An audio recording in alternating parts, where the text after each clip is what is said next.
കർത്താവിൻ്റെ ദാസനായ പൗലോസ് ഗലാത്യ പട്ടണത്തിലുണ്ടായിരുന്ന വിശുദ്ധന്മാർക്ക് എഴുതിയ ലേഖനത്തിൽ നിന്നാണ് നമ്മൾ ചിന്തിക്കുന്നത്. അതിൻ്റെ 4-16 വാക്യം. എന്നാൽ അബ്രഹാമിനും അവൻ്റെ സന്തതികൾക്കും വാഗ്ദത്തം ലഭിച്ചു. സന്തതികൾക്കും എന്ന അനേകരെക്കുറിച്ചല്ല, സന്തതിക്കും എന്ന ഏകനെക്കുറിച്ചത്രേ പറയുന്നത്. അത് ക്രിസ്തു തന്നെ. അബ്രഹാമിൻ്റെ ചരിത്രം നമ്മൾ പഠിക്കുമ്പോൾ അബ്രഹാം ശേമിൻ്റെ വംശപാരമ്പര്യത്തിൽപ്പെട്ട വ്യക്തിയാണ്. അദ്ദേഹത്തിൻ്റെ അപ്പന് തേരഹ് എന്ന പേർ. കൽദേര പട്ടണമായ ഊരിലായിരുന്നു അവൻ്റെ താമസം. അവിടെ വെച്ച് ദൈവം ദർശനങ്ങൾ അവന് പകർന്ന് ദൈവം അവനോട് സംസാരിച്ചു.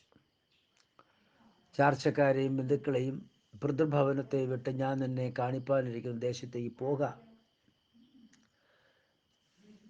എന്ന് ദൈവത്തിൻ്റെ അരുളപ്പാടുണ്ടായിട്ട് അവൻ ദൈവത്തിൻ്റെ അരുളപ്പാടിൻ പ്രകാരം ദൈവത്തെ അനുസരിച്ചു. അവൻ ജനിച്ചു വളർന്ന സാഹചര്യത്തെയും അവൻ്റെ ചാർച്ചക്കാരെയും ബന്ധുക്കളെയും അവൻ്റെ പിതൃഭവനങ്ങളെയെല്ലാം വിട്ട് ഇന്നുവരെയും പരിചിതമല്ലാത്ത ഒരു ദൈവത്തിൻ്റെ വാക്ക് കേട്ട് സാക്ഷാൽ ദൈവത്തെ അനുസരിക്കാൻ അവൻ മനസ്സ് വച്ചതിൻ്റെ ഫലമായിട്ട് ദൈവം അവനെ അനുഗ്രഹിച്ചു. കൽദരെ പട്ടണമായ ഊരിൽ അന്നത്തെ പീരീഡിൽ, അതായത് അബ്രം ജനിച്ചു വളർന്ന ആ സാഹചര്യത്തിൽ നോഹയുടെ മകനായ ശേമിൻ്റെ തലമുറയായിട്ട് ചില തലമുറകൾ കഴിഞ്ഞു പോയപ്പോൾ അവർ നോഹയുടെ ദൈവത്തിൽ നിന്നും, അല്ലെങ്കിൽ ശേമിൻ്റെ ദൈവമായ കർത്താവിൽ നിന്ന്, അത്യുന്നതിൽ നിന്ന് അവർ വഴുതി പൈശാചിക സേവകളിലേക്കും വിഗ്രഹാരാധനയിലേക്കും കടന്നുപോയി. അന്നത്തെ സാഹചര്യത്തിൽ അവർ അങ്ങനെ ആയിരിക്കുമ്പോൾ തന്നെ സത്യദൈവത്തെക്കുറിച്ചുള്ള അവർക്കൊരു ഉത്ബോധമുണ്ടായിരുന്നു. തലമുറയായിട്ട് സത്യദൈവത്തെക്കുറിച്ചൊരു ഉത്ബോധം അവർക്കുണ്ട്. അതിൻ്റെ ഫലമായിട്ട് അബ്രഹാമിന് സാക്ഷാൽ ദൈവത്തിൻ്റെ സത്യദൈവത്തിൻ്റെ അരുളപ്പാടുണ്ടായപ്പോൾ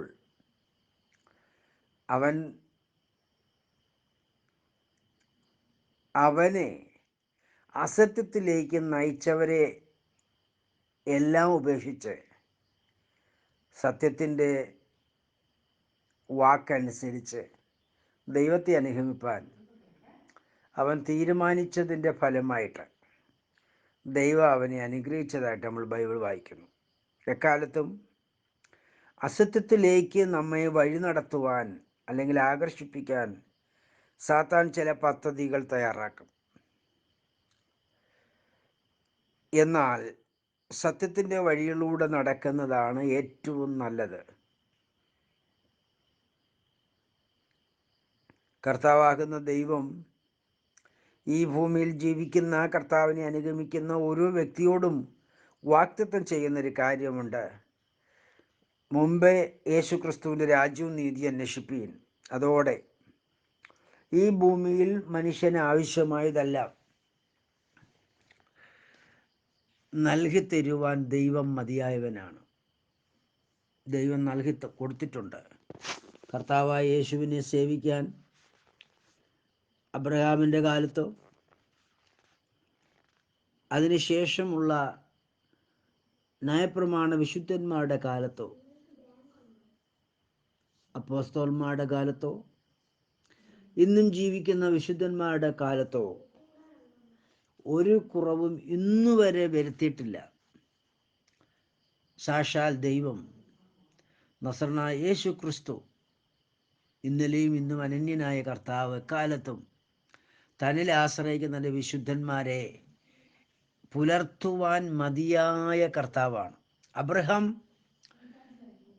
ദൈവം എന്ന പേരിൽ ആരുടെ മുമ്പിലാണോ നമസ്കരിച്ചത്, അതേ ദൈവമാണ് ഇന്നും നമുക്ക് അവൻ്റെ പേരോടുകൂടെ വെളിപ്പെട്ടിരിക്കുന്നത്.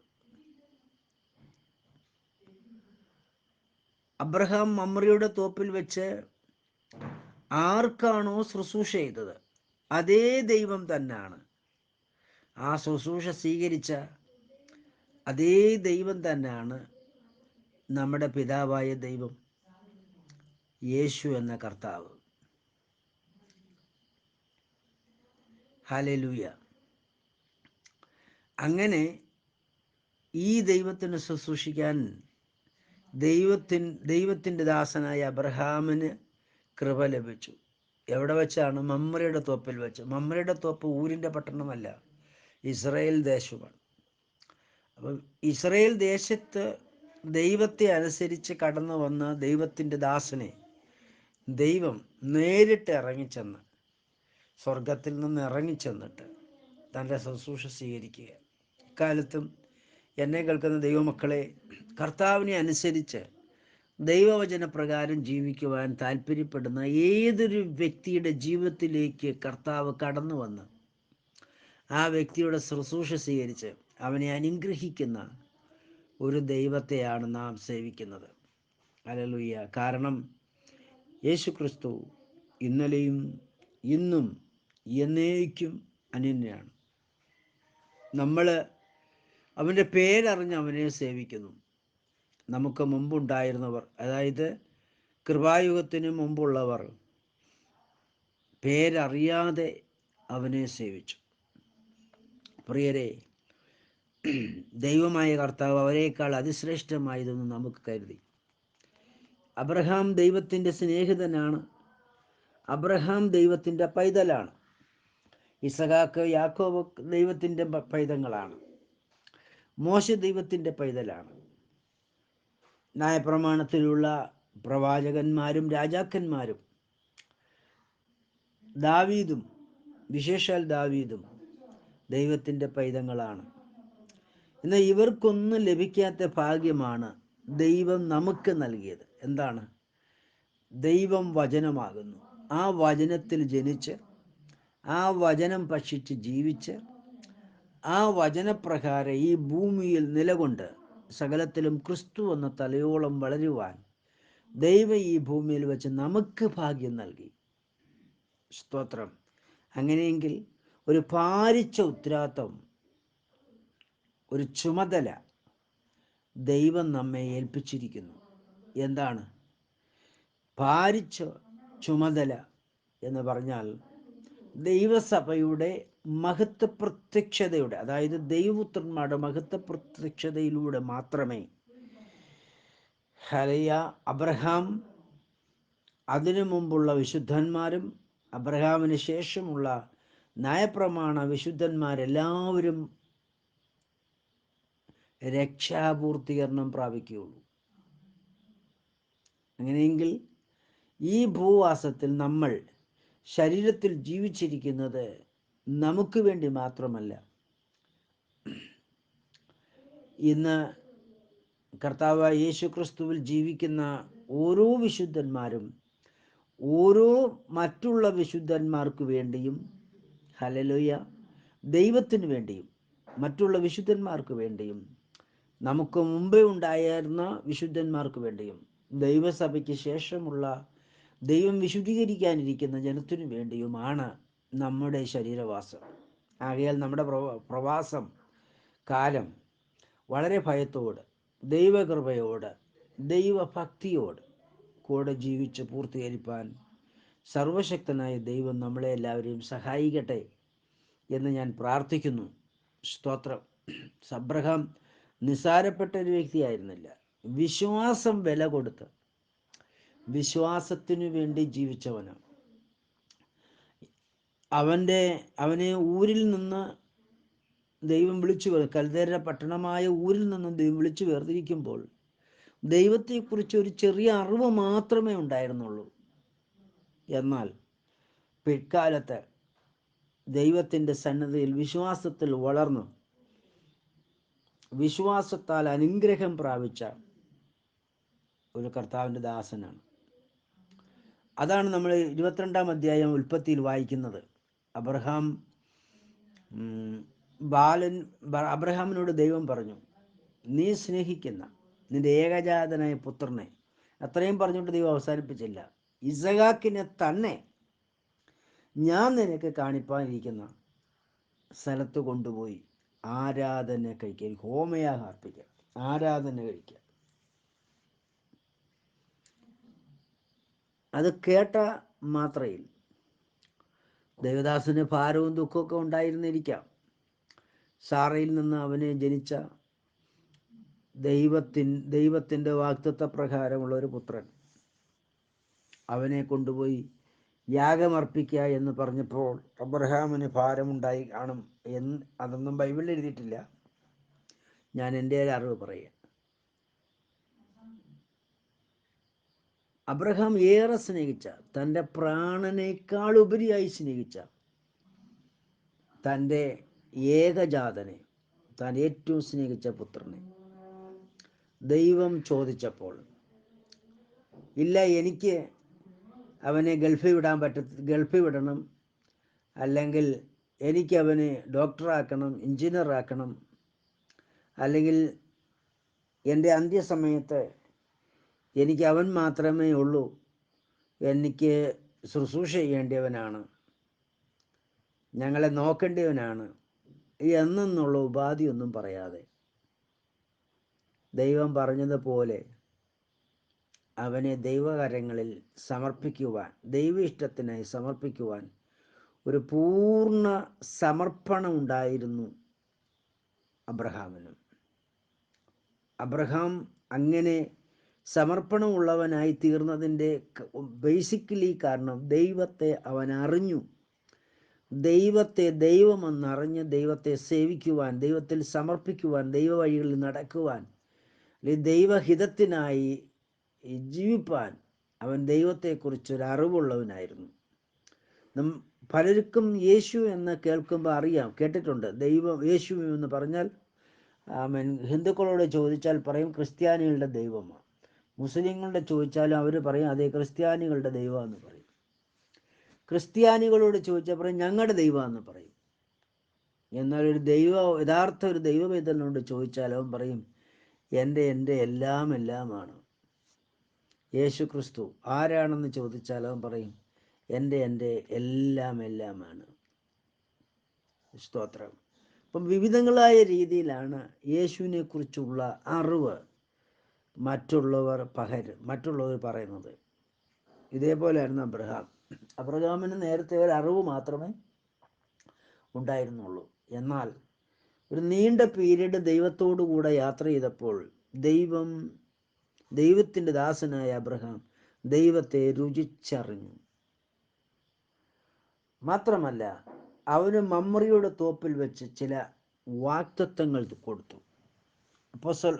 നമുക്ക് ഉൽപ്പത്തി പുസ്തകം 12-ാം അധ്യായത്തിലും 15-ാം അധ്യായം പഠിക്കുമ്പോൾ ദൈവം ചെയ്ത വാഗ്ദത്തങ്ങളുണ്ട്. അത് അവന് ഓർമ്മയുണ്ട്. പലപ്പോഴും ആ വാഗ്ദത്തങ്ങൾ വെച്ച് അവൻ പ്രാർത്ഥിക്കുന്നവനായിരുന്നു. അപ്പം അവനറിയാമായിരുന്നു ദൈവം അവന് സാറയിലൂടെ കൊടുത്ത മകനിലൂടെയാണ് ദൈവം ചെയ്ത വാഗ്ദത്തങ്ങളെല്ലാം നിവർത്തിക്കുന്നത്. അവൻ ദൈവത്തെ രുചിച്ചറിഞ്ഞപ്പോൾ ഈ ദൈവം വാക്ക് പറഞ്ഞ അതേപോലെ പാലിക്കുന്നവനാണെന്ന് അവന് വളരെ ഉറപ്പുണ്ടായിരുന്നു. അവന് ഉറപ്പ് പ്രാപിച്ചു. ആ ഉറപ്പ് പ്രാപിക്കുവാൻ തക്കവണ്ണം ദൈവം അവനെ സഹായിച്ചു. ഇക്കാരണങ്ങളാൽ അവൻ ദൈവത്തെ രുചിച്ചറിഞ്ഞിരുന്നു. ദൈവം ഒന്ന് പറഞ്ഞാൽ അങ്ങനെ തന്നെ നിവർത്തിക്കും. ദൈവഹിതത്തിനായി നമ്മളെ സമർപ്പിച്ചാൽ ദൈവം നമ്മളെ മാനിക്കും. ദൈവത്തിനു വേണ്ടി ദൈവം ചോദിക്കുന്ന നമ്മൾക്കുള്ളത് കൊടുത്താൽ ദൈവം അതിനെ അനുഗ്രഹിച്ച് വർദ്ധിപ്പിക്കും എന്നുള്ളൊരു കാര്യം അബ്രഹാം മനസ്സിലാക്കി, ദൈവത്തിൽ നിന്നും മനസ്സിലാക്കി. ഇക്കാരണങ്ങളാൽ ദൈവം എന്ത് അവനോട് ചോദിച്ചോ അതവന് കൊടുക്കാൻ പൂർണ്ണ മനസ്സ് ഉള്ളവനായി തീർന്നു. ആ മനസ്സിൻ പ്രകാരം യാക്കോബിന്റെ ലേഖനത്തിൽ പറഞ്ഞതുപോലെ അവൻ്റെ വിശ്വാസം അവൻ പ്രവൃത്തിയിലൂടെ വെളിപ്പെടുത്തുവാൻ അവനെ തന്നെ സമ്പൂർണ്ണമായി സമർപ്പിച്ചു. സമർപ്പണപ്രകാരം അവൻ പ്രവർത്തിച്ചു. അതിൻ്റെ ഫലമായിട്ട് ദൈവം അവനെ അനുഗ്രഹിച്ചു. മാത്രമല്ല വിശ്വാസവീരനായിരുന്നു. ബാല്യക്കാരോടും കഴുതയോടൊപ്പം ബാല്യക്കാരോട് യാത്ര പുറപ്പെട്ടിരുന്ന അബ്രഹാം ബാലനെ യാഗമർപ്പിക്കേണ്ടുന്ന സ്ഥലമെടുത്തപ്പോൾ ആ പർവ്വതത്തിൻ്റെ അടിവാരത്തിൽ ബാല്യക്കാരോടും കൊണ്ടുവന്ന കഴുതയെ മാറ്റി നിർത്തി ബാല്യക്കാരോട് പ്രകാരം പറഞ്ഞു, ഞാനും ബാലനും അവിടെ വരെ പോയി ആരാധന കഴിഞ്ഞ് ഞങ്ങൾ മടങ്ങി വരും. അപ്പം അവന് ഉറപ്പുണ്ടായിരുന്നു കർത്താവാകുന്ന ദൈവം അവന് വേണ്ടി കരുതിക്കൊള്ളുമെന്ന്. നീ അഥവാ ദൈവം പറഞ്ഞതുപോലെ യാഗം അർപ്പിച്ചിരുന്നെങ്കിൽ യാഗം അർപ്പിച്ച ഇസഹാക്കിന് വീണ്ടും മടക്കി കൊടുക്കുവാൻ സർവശക്തന് കഴിയും എന്നവന് വിശ്വാസമുണ്ട്. നമ്മൾ ഒരുപക്ഷെ അങ്ങനെ നമ്മുടെ വിശ്വാസം പറഞ്ഞേക്കാം. ഒരുപക്ഷെ യോഹന്നാൻ പറഞ്ഞതുപോലെ കല്ലിൽ നിന്ന് അബ്രഹാമിൻ്റെ സന്തതിയെ ഉളവാക്കാൻ ദൈവത്തിന് കഴിയും.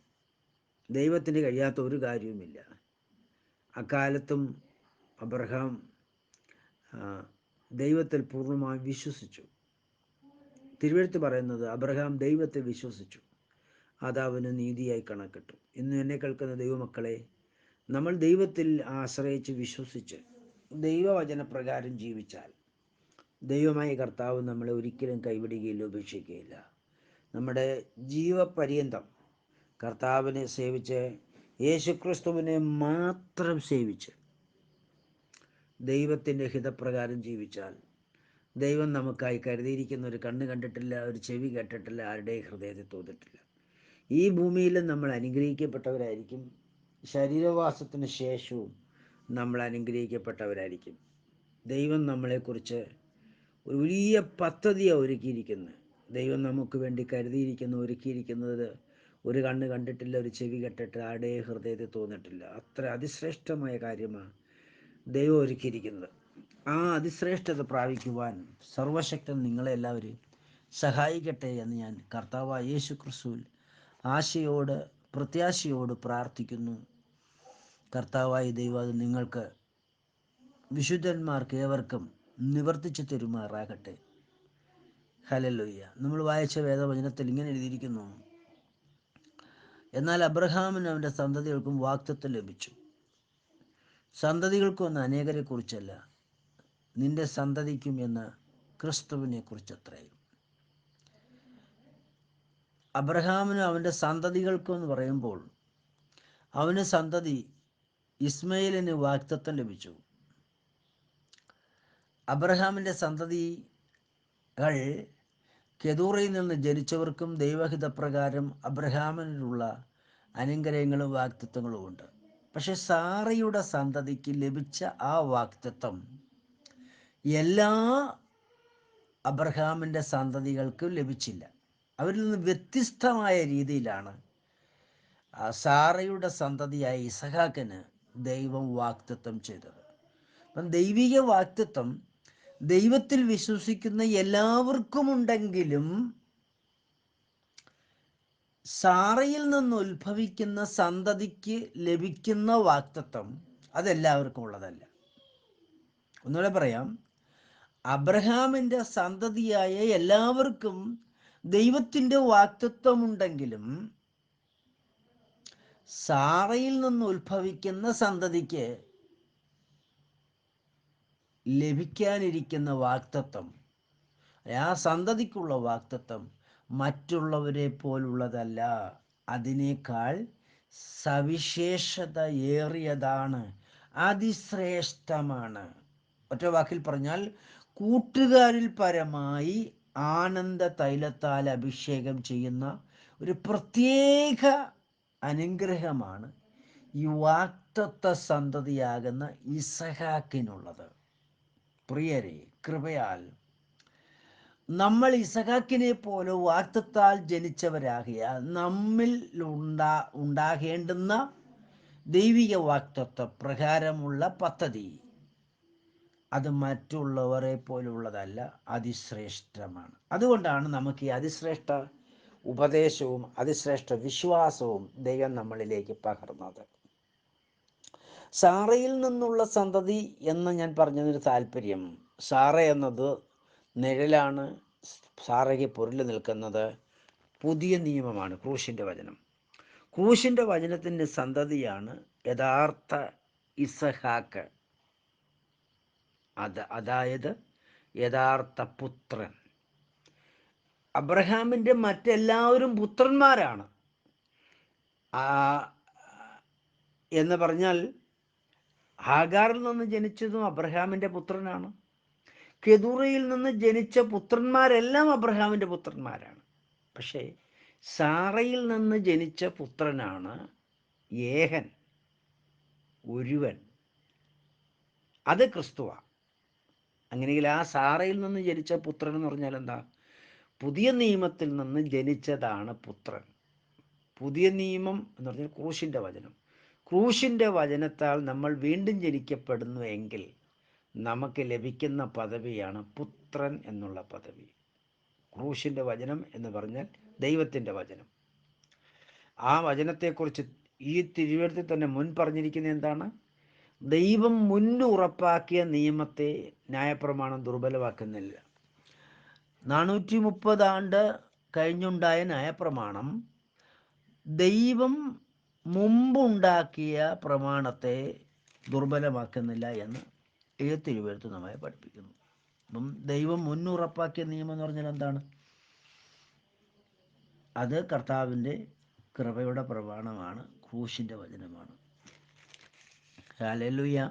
അപ്പോൾ ക്രൂശിൻ്റെ വചനം ദൈവം ന്യായപ്രമാണം ഉളവാക്കുന്നതിന് മുമ്പേ ഉളവാക്കിയതാണ്. ഹല്ലേലൂയ.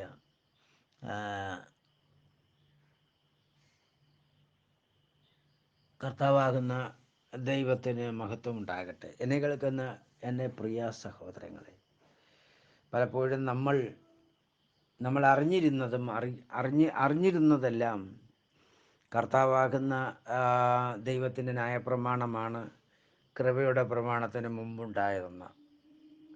എൻ്റെ പ്രിയരെ, കർത്താവാകുന്ന ദൈവത്തിൻ്റെ ന്യായപ്രമാണത്തിന് മുമ്പ് ദൈവം സ്ഥിരപ്പെടുത്തിയ ഒരു നിയമമുണ്ട്. ആ നിയമമാണ് പുതിയ നിയമം. ആ പുതിയ നിയമമാണ് ദൈവം നമുക്ക് നൽകിയിരിക്കുന്നത്. ഹല്ലേലൂയ. അതിന് പുതിയ നിയമം എന്ന് വിളിക്കപ്പെടാൻ തക്കവണ്ണം യോഗ്യതയുണ്ട്. കാരണം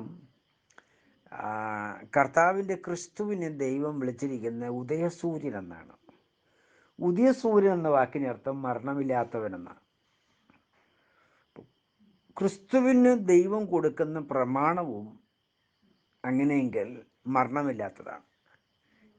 അതായ ആ കാഴ്ചപ്രകാരം നമ്മൾ മുന്നോട്ട് നോക്കിയാൽ ക്രൂശിൻ്റെ വചനം ദൈവം ഉറപ്പാക്കിയ നിയമമായതുകൊണ്ട്, അത് ഉദയസൂര്യനാകുന്നത് കൊണ്ട് അതിന് മരണമില്ല. അത് എപ്പോഴും പുതുക്കം പ്രാപിച്ചുകൊണ്ടേയിരിക്കും. ഹല്ലേലൂയ.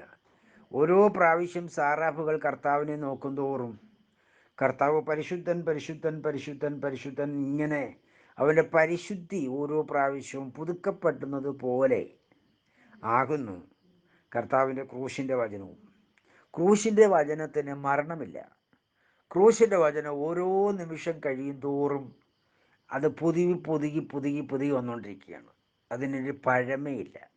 ആകയാൽ കർത്താവാകുന്ന ദൈവത്തിൻ്റെ വചനം പുതിയ നിയമം എന്ന് വിളിക്കുന്നത് കൊണ്ട് ആമേൻ ഒരു അർത്ഥവ്യത്യാസവും വരുന്നില്ല. അതെപ്പോഴും പുതുക്കം പ്രാപിച്ചുകൊണ്ടിരിക്കുന്ന നിയമമാണ്. ആകയാൽ ആ പുതിയ നിയമം നമുക്ക് ദൈവം നമ്മൾക്ക് തരുവാൻ നമ്മളിൽ പ്രസാദിച്ചിരിക്കുന്നതിന് കർത്താവിനെ വാഴ്ത്തുന്നു. ഈ പ്രമാണപ്രകാരം വിശുദ്ധിയെ നയിപ്പാൻ സർവശക്തൻ നമ്മളെല്ലാവരെയും സഹായിക്കുമാറാകട്ടെ.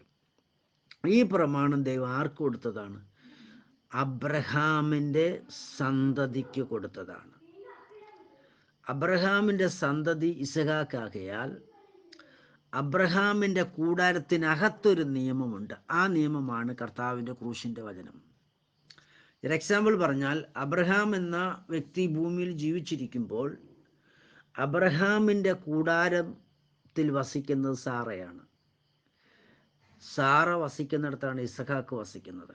അങ്ങനെ അബ്രഹാമും സാറയ്ക്കും ഇസഹാക്കിനും കൂടെയുള്ള കൂടാരത്തിൽ അകത്തുള്ള നിയമവും പുറത്തുള്ള നിയമവും രണ്ടും രണ്ടാണ്. അകത്തുള്ള നിയമം, ആ നിയമത്തിന് പ്രത്യേകത, അതിനകത്ത് അധികാരമുണ്ട്, അവകാശമുണ്ട്, ജനറേഷനിലുള്ള സകല നന്മകളുമുണ്ട്. അതായത് കർത്താവിൻ്റെ ദാസനാകുന്ന അബ്രഹാം തൻ്റെ കെതൂറയ്ക്ക് ജനിച്ച മക്കളെയും ഇസ്മായിലിൽ ജനിച്ച സന്തതികൾക്കും ദാനങ്ങൾ കൊടുത്ത് പറഞ്ഞയക്കുമ്പോൾ ഇസഹാക്കിനോ തൻ്റെ സമ്പത്തെല്ലാം അവന് കൊടുക്കുകയാണ്. തൻ്റെ സർവ്വ അവകാശങ്ങളും അവനായി ഷെയർ ചെയ്യണം. അപ്പം അങ്ങനെയെങ്കിൽ കൂടാരത്തിനകത്തുള്ള നിയമം ലഭിച്ചവന് മാത്രമേ കൂടാരത്തിനകത്തുള്ള സർവ്വ നന്മയ്ക്കും ഓഹരി ലഭിക്കുകയുള്ളൂ. കൂടാരത്തിനകത്തുള്ള നിയമം അല്ല കൂടാരത്തിന് വെളിയിലുള്ള നിയമം. കൂടാരത്തിനകത്തുള്ള നിയമം അനുസരിക്കുന്ന ഇസഹാക്ക് അബ്രഹാമിനെ അപ്പാ പിതാവ് എന്ന് വിളിക്കുമ്പോൾ കൂടാരത്തിന് വെളിയിലുള്ള അബ്രഹാമിൻ്റെ സന്തതിയാലും യജമാനനെ എന്ന് വിളിക്കണമായിരുന്നു. ഹല്ലേലൂയ. ന്യായപ്രമാണം അതാ പഠിപ്പിക്കുന്നത്. കൂടാരത്തിനകത്തുള്ള സന്തതിയാകുന്ന ഇസഹാക്ക് തിരുവെഴുത്ത് പഠിപ്പിക്കുന്നു അബ്രഹാമിനെ അപ്പാ പിതാവേ എന്ന് വിളിച്ചിട്ടുണ്ടെന്ന്. കൂടാരത്തിന് വെളിയിലുള്ള സന്തതികൾ അങ്ങനെ വിളിച്ചതായി തിരുവെഴുത്ത് പറയുന്നില്ല. പക്ഷെ തിരുവെഴുത്ത് എന്തു പറയുന്നു? ദാസിയെയും മക്കളെയും പുറത്താക്കി കളക. തിരുവെഴുത്ത് പറയുന്നത് ദാസിയും മകനെയും പുറത്താക്കി കളയണമെന്നുള്ളതാണ്. അത് ദൈവത്തിൻ്റെ വാഗ്ദത്തം പ്രാപിക്കേണ്ടവരല്ല. ഇപ്പം വാഗ്ദത്ത സന്തതികൾക്ക് മാത്രം ലഭിക്കേണ്ടുന്നതായ അവകാശമാണ് വാഗ്ദത്ത പ്രകാരമുള്ള അനുഗ്രഹം. വാഗ്ദത്തം സമം വചനം. കഴിഞ്ഞ ആഴ്ച നമ്മൾ ചിന്തിച്ചതാണ്, കഴിഞ്ഞ ക്ലിപ്പിൽ. വാഗ്ദത്തം സമം ദൈവവചനം. ഇസഹാക്ക് അടുത്ത വർഷം ഈ സമയമാകുമ്പോൾ നിനക്കൊരു മകനുണ്ടാകും, അവന് ചിരി എന്നർത്ഥമുള്ള ഇസഹാക്ക് എന്ന് പേരിടണം എന്ന് പറഞ്ഞു. അങ്ങനെ ദൈവം പറഞ്ഞ വാക്കിനാലാണ് ഇസഹാക്ക് ജനിച്ചത്. ഇതേപോലെ ദൈവത്തിൻ്റെ വചനമാകുന്ന ക്രൂശിൻ്റെ വചനം താലാണ് നമ്മൾ വീണ്ടും ജനിച്ചിരിക്കുന്നത്. നമ്മൾ വീണ്ടും ജനിച്ചിരിക്കുന്ന ക്രൂശിൻ്റെ വചനത്താലാണ്. ക്രൂശിൻ്റെ വചനം സമം യേശുക്രിസ്തുവിൻ്റെ ക്രൂശുമരണമാണ്.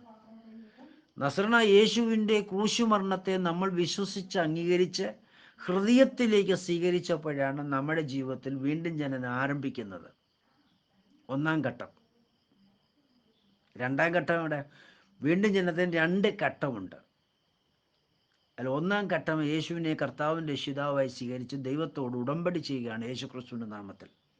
അതാണ് ഒന്നാം ഘട്ടം. രണ്ടാം ഘട്ടം യേശുക്രിസ്തുവിൻ്റെ നാമത്തിൽ നമ്മൾ സ്നാനപ്പെടുമ്പോഴാണ് രണ്ടാം ഘട്ടം. രണ്ടാം ഘട്ടം പൂർത്തീകരിക്കുമ്പോഴാണ് പരിശുദ്ധാത്മാവിനെ നമ്മുടെ ഹൃദയത്തിലേക്ക് അയക്കുന്നത്. പരിശുദ്ധാത്മാവിനെ നമ്മുടെ ഹൃദയത്തിലേക്ക് അയച്ചാൽ മാത്രമേ നമുക്ക് വീണ്ടും ജനനം ഉണ്ടാകുകയുള്ളൂ. അപ്പോൾ ഒന്നാം ഘട്ടവും രണ്ടാം ഘട്ടവും നമ്മൾ കംപ്ലീറ്റ് ആയാൽ മാത്രമേ പരിശുദ്ധാത്മാവിനെ ഹൃദയത്തിലേക്ക് അയക്കുകയുള്ളൂ. പരിശുദ്ധാത്മാവ് നമ്മുടെ ഹൃദയത്തിൽ വന്നാൽ മാത്രമേ നമ്മളിൽ വീണ്ടും ജനനം സംഭവിക്കത്തുള്ളൂ. അതായത് വീണ്ടും ജനിക്കേണ്ടത് പരിശുദ്ധാത്മാവാണ്. നമ്മുടെ ഹൃദയത്തിൽ, അതായത് നമ്മുടെ ആത്മാവ് വീണ്ടും ജനിക്കണമെങ്കിൽ അതാരല്ല വീണ്ടും ജനിക്കുന്നത്? പരിശുദ്ധാത്മാവിനാലാണ് വീണ്ടും ജനിക്കുന്നത്. പരിശുദ്ധാത്മാവ് നമ്മുടെ ഹൃദയത്തിലേക്ക് വരുമ്പോഴാണ് നമ്മുടെ ആത്മാവ് വീണ്ടും ജനിക്കുന്നത്. അങ്ങനെയെങ്കിൽ നമ്മുടെ ഹൃദയത്തിൽ ജനിച്ചത് ആരാണ്? പരിശുദ്ധാത്മാവ് തന്നെയാണ്. നമ്മുടെ ദൈവത്തിൻ്റെ ആത്മാവ് നമ്മളിൽ ജനിക്കുന്നതിനെയാണ് നമ്മുടെ വീണ്ടും ജനനം എന്ന് പറയുന്നത്. അങ്ങനെയെങ്കിൽ നമ്മൾ ആരാണ്? നാം എന്ന് പറയുന്ന ജഡം, ദേഹി, ദൈവത്തിൻ്റെ മന്ദിരമാകുന്നു. 1 കൊരിന്ത്യർ 3:16 നിങ്ങൾ ദൈവത്തിൻ്റെ മന്ദിരമെന്നും ദൈവത്തിൻ്റെ ആത്മാവ് നിങ്ങളിൽ വസിക്കുന്നുവെന്ന് നിങ്ങൾ അറിയുന്നില്ലയോ? നമ്മൾ ആരാകുന്നു? ദൈവത്തിൻ്റെ മന്ദിരമാണ്. നമ്മൾ ദൈവത്തിൻ്റെ മന്ദിരമായത് എപ്പോഴാണ് പരിശുദ്ധാത്മാവ് നമ്മളിൽ ജനിച്ചത്. അപ്പോഴാണ് നമ്മൾ ദൈവത്തിൻ്റെ മന്ദിരമായി തീർന്നത്. അപ്പം ദൈവത്തിൻ്റെ മന്ദിരം ആരാകുന്നു? യേശുക്രിസ്തുവിൻ്റെ നാമത്തിൽ സ്നാപകൻ യേശുക്രിസ്തുവിൻ്റെ നാമം പറഞ്ഞ് നമ്മളെ സ്നാനപ്പെടുത്തുമ്പോൾ മാത്രമാണ് നമുക്ക് പാപമോചനം ലഭിക്കുന്നത്. പരിശുദ്ധാത്മാവ് അപ്പോഴാണ് നമ്മുടെ ഹൃദയത്തിലേക്ക് വരുന്നത്. ഇനി പരിശുദ്ധാത്മാവിൻ്റെ പേരെന്താണ്? അത് യേശുക്രിസ്തു എന്നാണ്. അപ്പം യേശുക്രിസ്തുവിൻ്റെ പേരിൽ ദൈവത്തിൻ്റെ കൽപ്പന പ്രകാരവും നിന്റെ സാക്ഷ്യവചന പ്രകാരവും ഞാൻ നിന്നെ പാപങ്ങളുടെ മോചനത്തിനായി യേശുക്രിസ്തുവിൻ്റെ നാമത്തിൽ സ്നാനപ്പെടുത്തുന്നു എന്ന് പറഞ്ഞ് സ്നാപകൻ നമ്മളെ ജലാശയത്തിലേക്ക് സ്നാനപ്പെടുത്തുമ്പോൾ നമുക്ക് ആ ദൈവദാസൻ നമുക്ക് വേണ്ടി, ആ ദൈവത്തിൻ്റെ അഭിഷക്തൻ നമുക്ക് വേണ്ടി ആ പ്രവൃത്തി ചെയ്യുന്നത് നമുക്ക് മാനുഷ്യതലത്തിൽ മനുഷ്യനാണെന്ന് തോന്നുന്നെങ്കിലും ചെയ്യുന്നത് ദൈവം തന്നെയാണ്. ദൈവത്തിൻ്റെ അഭിഷിക്തനെ ദൈവം ഉപയോഗിക്കുകയാണ്. ഉപയോഗിച്ചത് ആരാണ്? അഭിഷേകമാണ് ഉപയോഗിച്ചത്. അഭിഷക്തനെ ഉപയോഗിച്ചത് ആരാണ്? അഭിഷേകമാണ് ഉപയോഗിക്കുന്നത്. അങ്ങനെയാണെങ്കിൽ ആരാ ഉപയോഗിച്ചത്? ദൈവമാണ് ഉപയോഗിക്കുന്നത്. അപ്പം ദൈവമായ അഭിഷേകം, അതാരാണ്? ദൈവത്തിൻ്റെ അഭിഷേകം, അത് പരിശുദ്ധാത്മാവ് തന്നെയാണ്. അപ്പോൾ പരിശുദ്ധാത്മാവ് ആരാകുന്നു? യേശുക്രിസ്തു. അപ്പം യേശുക്രിസ്തു തന്നെയാണ്, യേശുക്രിസ്തു എന്ന പേരിൽ നമുക്ക് ശുശ്രൂഷ ചെയ്യുന്നത്. അതുകൊണ്ട് കർത്താവ് പറഞ്ഞത് മനുഷ്യപുത്രൻ വന്നിരിക്കുന്നത് ശുശ്രൂഷ ചെയ്യാനും അനേകർക്കായി തൻ്റെ ജീവനെ മറുവിലയായി കൊടുക്കാനും. എന്തിനാണ് മനുഷ്യപുത്രൻ ഭൂമിയിൽ പ്രത്യക്ഷനായത്? പിശാചിൻ്റെ പ്രവൃത്തികളെ അഴിപ്പാനാണ്. വേറൊരിടത്ത് കർത്താവ്, മത്തായിയുടെ സുവിശേഷത്തിൽ കർത്താവ് പറയുന്നത് എന്താണ്? ഞാൻ ഈ ഭൂമിയിൽ വന്നിരിക്കുന്നത് നിങ്ങൾക്ക് ശുശ്രൂഷ ചെയ്യാനാണ്. ഹല്ലേലൂയ. എൻ്റെ ജീവനെ നിങ്ങൾക്ക് വേണ്ടി മറുവിലയായി തീരാനാണ്. നിങ്ങൾക്ക് മറുവിലയായിട്ട് എന്താ ഞാൻ തരുന്നത്? എൻ്റെ ജീവനെ. അതുകൊണ്ടാണ് യോഹന്നാന്റെ സുവിശേഷം 10-ാം അധ്യായത്തിൽ പറയുന്നത് എൻ്റെ ജീവനെ കൊടുപ്പാനും അത് വീണ്ടും പ്രാപിപ്പാൻ എനിക്ക് അധികാരമുണ്ട്. എന്താണ് വീണ്ടും പ്രാപിക്കുക എന്ന് പറയുന്നത്? നമ്മുടെ റാപ്ചർ. നമ്മുടെ പരിശുദ്ധനായ പിതാവും അദ്ദേഹത്തിനുണ്ട് ഇവിടെ കയറി വരുന്ന ആരെ വിളിക്കും? തൻ്റെ പ്രാണനെ വിളിക്കും. കാൽവറി ക്രൂശിൽ അവന് കൊടുത്ത, ആർക്ക് കൊടുത്ത? അവൻ്റെ വിശുദ്ധ ശരീരത്തിന് കൊടുത്ത പ്രാണനെ അവൻ മടക്കി വിളിക്കും. അപ്പോഴാണ് വിശുദ്ധ സഭയ്ക്ക് റാപ്ചർ ഉണ്ടാകുന്നത്. ഹല്ലേലൂയ. എൻ്റെ പ്രിയ സഹോദരങ്ങളെ, അങ്ങനെയെങ്കിൽ യേശുക്രിസ്തു എന്ന ആത്മാവ് നമ്മുടെ ഹൃദയത്തിലേക്ക് വരണമെങ്കിൽ യേശുക്രിസ്തു നമ്മുടെ സ്നാനത്തോടെ ബന്ധത്തിൽ ശുശ്രൂഷ ചെയ്യണം. ആ ശുശ്രൂഷയിൽ യേശുക്രിസ്തുവിൻ്റെ പേര് പറഞ്ഞ് സ്നാപകൻ നമ്മളെ സ്നാനപ്പെടുത്തണം. അവൻ അഭിഷക്തനായിരിക്കണം. അങ്ങനെ സ്നാനപ്പെടുത്തുമ്പോൾ നമുക്ക് പാപമോചനം ലഭിക്കുന്നു. 2, പാപമോചന മുഖാന്തരമായി യേശുക്രിസ്തുവിൻ്റെ ആത്മാവ് നമ്മളിലേക്ക് പ്രവേശിച്ച് നമ്മുടെ ആത്മാവ് വീണ്ടും ജനിക്കുന്നു. അങ്ങനെയെങ്കിൽ നമ്മുടെ ആത്മാവിൽ ജനിച്ചത് ആരാണ്? യേശുക്രിസ്തുവിൻ്റെ ബീജം, അതായത് ദൈവത്തിൻ്റെ ബീജം. അതാണ് കെടാത്ത ബീജം. പത്രോസിൻ്റെ ലേഖനത്തിൽ പറയുന്നത് കെടുന്ന ബീജത്താലല്ല, കെടാത്ത ബീജത്താൽ. കെടുന്ന ബീജം എന്ന് പറഞ്ഞാൽ നമ്മൾ ജഡരക്തമാണ്. കെടാത്ത ബീജം എന്ന് പറഞ്ഞാൽ ക്രൂശിൻ്റെ വചനമാണ്. അപ്പോൾ എന്നെ കേൾക്കുന്ന എൻ്റെ പ്രിയപ്പെട്ട സഹോദരങ്ങളെ, ദൈവദാസനായ പൗലോസ് സ്തോത്രം 3-ാം അധ്യായത്തിൻ്റെ 16 പറഞ്ഞിരിക്കുന്നത്, എന്നാൽ അബ്രഹാമിനും അവൻ്റെ സന്തതിക്കും വാഗ്ദത്തം ലഭിച്ചു. സന്തതികൾക്കൊന്ന് അനേകരെ കുറിച്ചല്ല, സന്തതിക്കൊന്ന് ഏകനെ കുറിച്ചത്രേ. അത് ക്രിസ്തു തന്നെ. ആ ക്രിസ്തുവിൻ്റെ ജനനത്തെക്കുറിച്ചാണ് ഇപ്പോൾ നമ്മൾ സംസാരിച്ചുകൊണ്ടിരിക്കുന്നത്. പ്രിയരെ, ആ ക്രിസ്തു ജനിക്കുന്നത് നമ്മുടെ ഹൃദയത്തിലാണ്. ഹല്ലേലൂയ. നമ്മുടെ ഹൃദയത്തിൽ ക്രിസ്തു ജനിച്ചാൽ നമ്മുടെ ശരീരം അവൻ്റെ മന്ദിരമാകും. എങ്ങനെയായാൽ യേശു ക്രിസ്തുവിൻ്റെ നാമത്തിൽ സ്നാനപ്പെടാതെ നമ്മുടെ ഹൃദയത്തിൽ ക്രിസ്തു ജനിക്കില്ല. യേശു ക്രിസ്തുവിൽ നിന്ന് സ്നാനപ്പെടുന്ന ഓരോ വ്യക്തിയുടെ ഹൃദയത്തിലേക്കും യേശു ക്രിസ്തു എന്ന ദൈവാത്മാവ് ജനിക്കുമ്പോൾ നമ്മുടെ ശരീരം യേശു ക്രിസ്തുവിൻ്റെ പേരിൽ ദൈവത്തിൻ്റെ മന്ദിരമായി തീരും. അങ്ങനെയെങ്കിൽ മാത്രമേ ദൈവഹിതം നമ്മളിൽ പൂർത്തീകരിക്കത്തുള്ളൂ. അതുകൊണ്ട് എന്നെ കേൾക്കുന്ന പ്രിയരെ, നമ്മൾ അബ്രഹാമിൻ്റെ വാഗ്ദത്ത സന്തതിയാണ്. അബ്രഹാമിൻ്റെ പുത്രനായ ഇസഹാക്കിന് പൊരുളായ വാഗ്ദത്ത സന്തതിയാണോ എന്നുള്ള കാര്യം നാം നമ്മെ തന്നെ വിധിക്കുക. നാം നമ്മെ തന്നെ വിധിച്ചാൽ നാം വിധിക്കപ്പെടുകയില്ല. നാം നമ്മെ തന്നെ വിധിക്കാതിരുന്നാൽ നമുക്കൊരു അന്ത്യന്യായവിധി വരുന്നു എന്ന് 1 കൊരിന്ത്യർ 11 നമ്മളെ പഠിപ്പിക്കുന്നു. അതുകൊണ്ട് എൻ്റെ കേൾക്കുന്ന എൻ്റെ സഹോദരങ്ങളെ, ദൈവഹിതപ്രകാരം ചുവടുകൾ വെക്കുവാൻ സർവശക്തി നിങ്ങളെ സഹായിക്കട്ടെ എന്ന് പറഞ്ഞൊരു വാക്കുകൾ നിർത്തുന്നു. നമുക്ക് അടുത്ത ആഴ്ച അടുത്ത ഘട്ടത്തിലേക്ക് കടക്കാം. കർത്താവ് നിങ്ങളെ അനുഗ്രഹിക്കട്ടെ.